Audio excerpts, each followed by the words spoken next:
Good morning and welcome back, ladies, gents and Pikachus. Just a little quick video about some Genesis facts. Just because I've heard a lot of rumblings about the different ways in which people understand the book of Genesis, and I feel like, especially if you're a Christian, you can't call yourself a serious Christian unless you understand everything there is to know about Genesis. And the reason for that is Genesis is the oldest book in the Christian theory.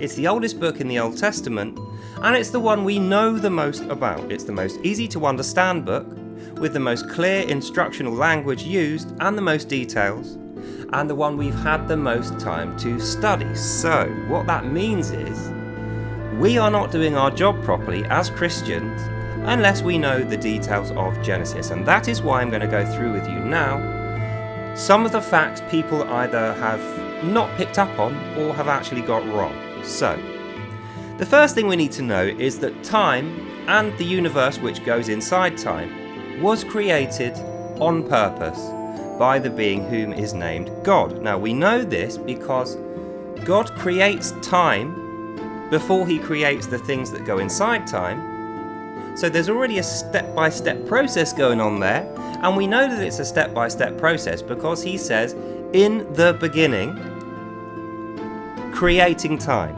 That's the first thing that happens. Before anything else happens, in the beginning, creates the space of time for the creation to live inside. And that tells us the first fact that people may miss. God exists before time does. And the fact is, time is not inside God. And we know this because God speaks words to create time. And if you're speaking words, you're not speaking them inwardly, you're speaking them outwardly. And if what you're speaking outwardly causes something to exist, we know it's outside of you because ex means out, ist means thing. Exist means outwardly, thing is there. So, God says in the beginning to create time which is outside of him.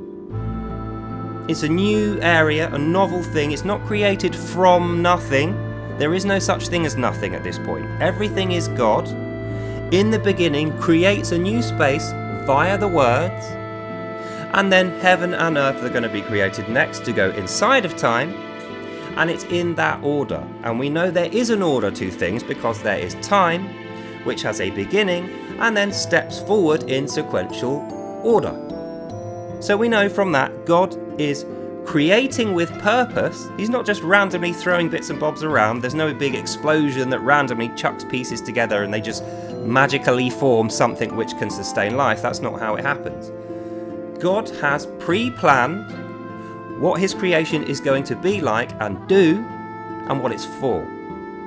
So God creates time and space within time, and then heaven and earth within the space and time with purpose, and it has a meaning exterior to the purpose God has for it. And the meaning of creation is to support living creatures, which is us and our, animals and bugs and things like that. So we know creation has a purpose, both to God and to us. So we are linked with the creation of everything.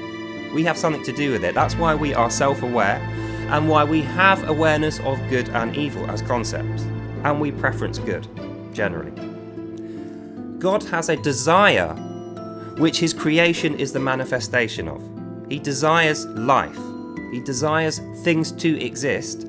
And for some of the things he creates, us to have awareness of this and be able to copy his planning and creational ability. So he's given us an example there of planning, speaking, creating, having the thing last, having part of the thing created be self-aware, and having a logical trail which is now recorded in a book form for us to follow. So we know God is the Father because he's giving us an example of the thing he created and watching over us inside of the creation. It's almost like a creche, if you like, even though it's quite a large one. So that's the first thing to know. Time and the universe was created by a being who is God, but God is not the creche. The creche is time. God is outside of time. God exists before time, and time is separate from God. And we know this because he speaks the words to create the time, and he doesn't create it out of nothing. There is no such thing as nothing. When he says in the beginning there is a void of space created, so there's void inside of time, and void is a thing, no vacuum. And then inside the vacuum he puts heaven and earth. And this is happening in sequential order. So we know logic, there's God's desire to create the thing which has purpose, and it also has a meaning for the living creatures, and we have a meaning to the purpose. So everything is linked together. There is nothing random, there is nothing chaotic. It's all an orderly process, a thoughtful process, a creative process. So the next thing we need to know is before this creation happens, everything that existed was God. So there was no exterior region of nothing, a boundary which God was inside. That was not a thing. There is no nothing, there is no boundary. Everything that exists before in the beginning is said, it's all God, all the way down, if you like. Even though there's no bottom, there's no up, there's no down, there's nothing else but God everywhere, everything is God. Then he says in the beginning, new bit of time is created, everything goes inside there. So we know there is no matter before this happens. Then when he says in the beginning, there is still no matter, but there is a void of space. So there is kind of, well, it's debatable. Is vacuum matter? Can you have a block of vacuum?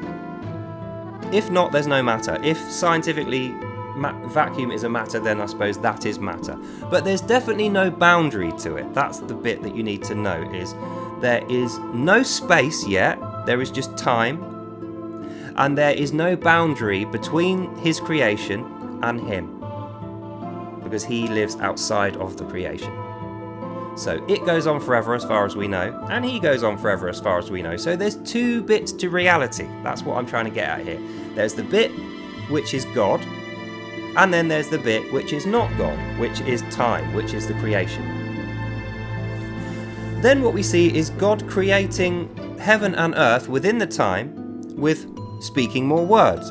So the first words, actually it's two words in Hebrew, but it's three words in English, in the beginning. And the reason he does that is to separate the creation from him and make time and the creation inside it nature. So God isn't nature.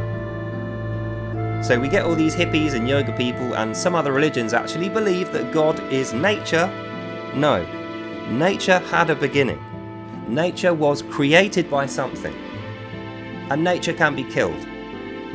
Nature lives inside time upon the creation which was made inside time by God, who is outside of time and is not part of that creation.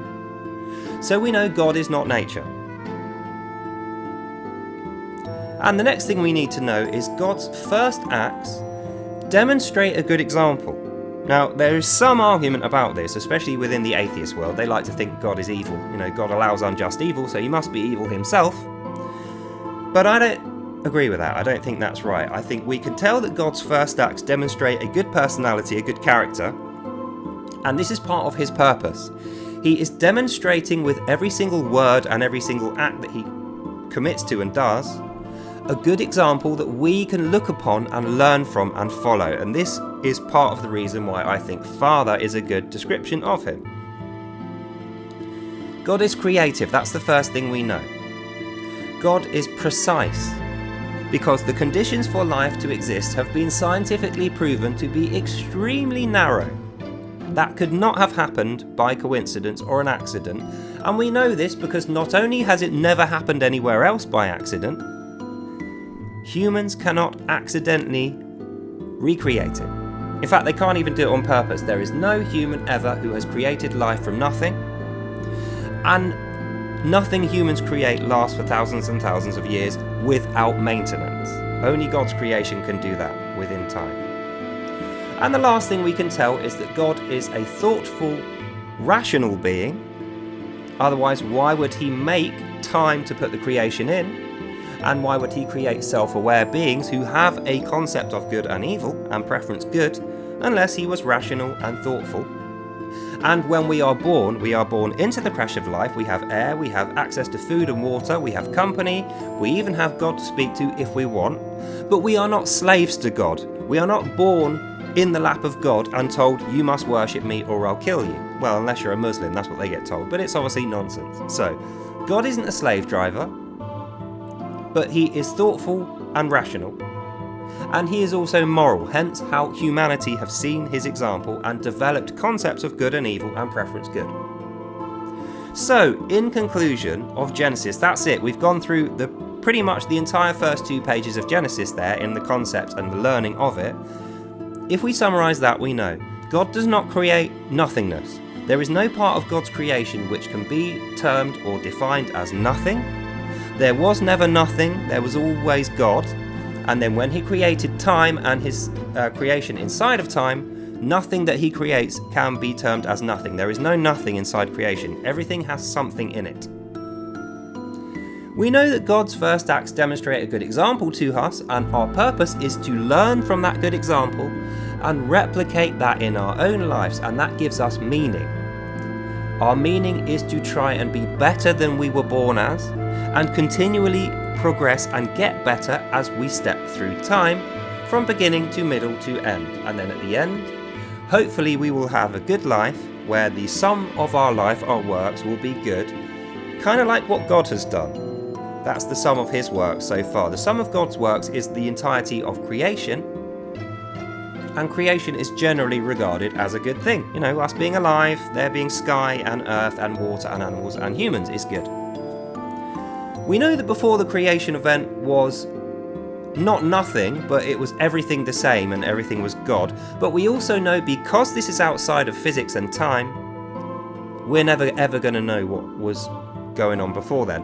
And science has conclusively summarised this. We can't ever prove it, but we know logically for a fact, before in the beginning was said, something was there that was God, but we're never going to know what that is, and there's no way science can ever look back before then, because in the beginning, that point when that was said, that was the creation of physics. And without physics to exist, there's no observation, there's no evidence. There can't be. If there's no time and there's no physics, there cannot be observation and there cannot be evidence. Evidence and observation are results of time and matter. So God created those two effectively, and we can't go back before then. And then the first thing we went through is how time and the universe was created by this being who is named as God, with purpose and logic behind it. And that's the sum total of what we can learn from Genesis, the first 2 pages. So that's the end of this video. Hope you enjoyed that and you learned something. I know I'm going to get plenty of people in the comments telling me how wrong I was, but I can guarantee you for the first, probably the last time ever, 100% of what I've told you about the learning of Genesis, both in Hebrew, Latin and in English, is 100% correct. That is what we know about Genesis. That's everything we could tell about Genesis from the first 2 pages, and that is the complete compendium of knowledge that we can learn from those 2 pages. There's never going to be anything else discovered from these pages. So, that's the end of this video. Hope you enjoyed that and you learned something. God bless you all, and I'll see you in the next one. Bye now. Ha, tricked you, didn't I? You thought I was going to bombard you with a load of Bible verses. No such luck, it's far too early in the day for that. So with that said, that's the end of this video. Have a lovely, lovely day. God bless you all, and I'll see you fairly good looking, but slightly unusual people in the next one. Bye.